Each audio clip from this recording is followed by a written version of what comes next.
Hello everyone, welcome back to Janny's Thermo Crazy Kitchen. Today I'm going to show you how I make kombucha tea with the help of my Thermomix. So what you can see over here is my kombucha brewing station, so to speak. To be able to transform your tea into a kombucha, you will need a SCOBY. And this is what a SCOBY looks like. So it looks like a living creature, but it actually, it sort of is. So SCOBY is actually an acronym which stands for Symbiotic Culture of Bacteria and Yeast. I had that written down here in case you were wondering.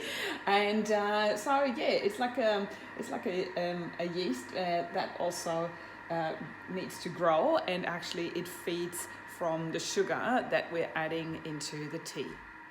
So first of all, we need to make the tea in our Thermomix, and we need 2 liters of warm water, about 50 grams of raw sugar, and I always use 3 tea bags. The tea bags, this can be either black tea or green tea, that's completely to your liking. And it all starts with heating up the water, and I always add in the sugar and bring that to boil. Now the water is in, and you can see it's all the way to the maximum filling line. And now I'm weighing in 50 grams of the raw sugar. And now I'm going to bring this water to boil. So pop on the lid, 6 or 10 minutes, depending on how hot your water was, on speed 2. So once the water has reached 100 degrees, all I'm doing is basically I pop in my tea bags through the lid and reduce the speed down to stirring. And I like my tea brewed for exactly 3 minutes, so that's why I've set on the timer to 3 minutes. But obviously that's completely to your taste. If you like a stronger tea, let it in there for 5 minutes. If you like it less, then just less. Now the 3 minutes are up, and all I'm doing is I take out my tea bags and set them aside. And now it's very important that you let your tea cool down to room temperature.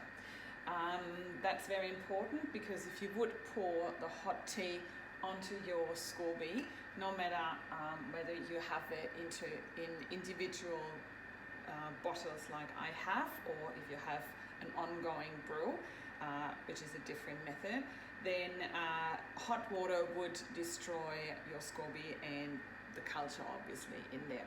So very important, let it cool down before you fill your tea on top of your SCOBYs.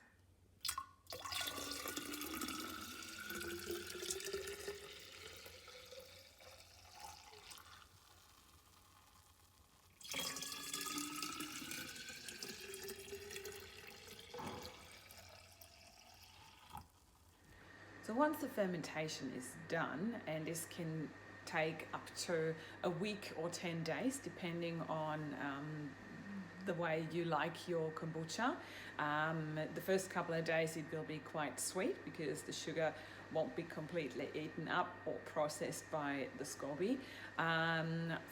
From 7 to 10 days, from 7 days onwards, you will taste a slightly vinegary background in it, and 10 days onwards, basically you have a full-on hardcore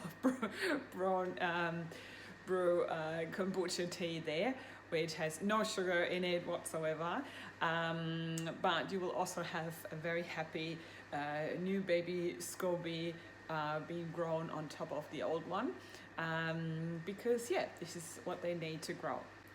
So once you've tasted your kombucha and you think, yep, that's the right vinegary amount and I'm ready to drink it, that's then time to start the second fermentation.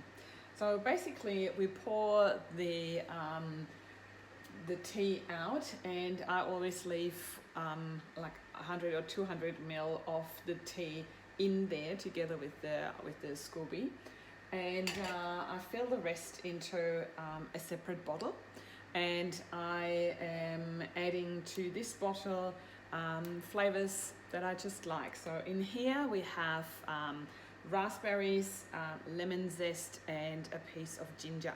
So and this will then be in this bottle for a couple of days. If you leave it at room temperature, the second fermenting goes a little bit faster.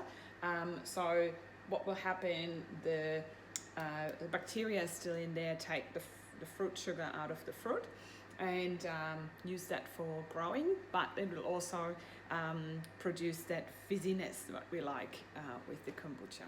I suggest have a play around with different types of flavoring, whatever you like. This can be oranges, it can be lime, this can be peaches, so just go crazy and find the right taste for you. You can find this recipe on the recipecommunity.com.au, where I have written down the details on how to do this step by step. Happy brewing, and thanks for watching. See you next time. Bye.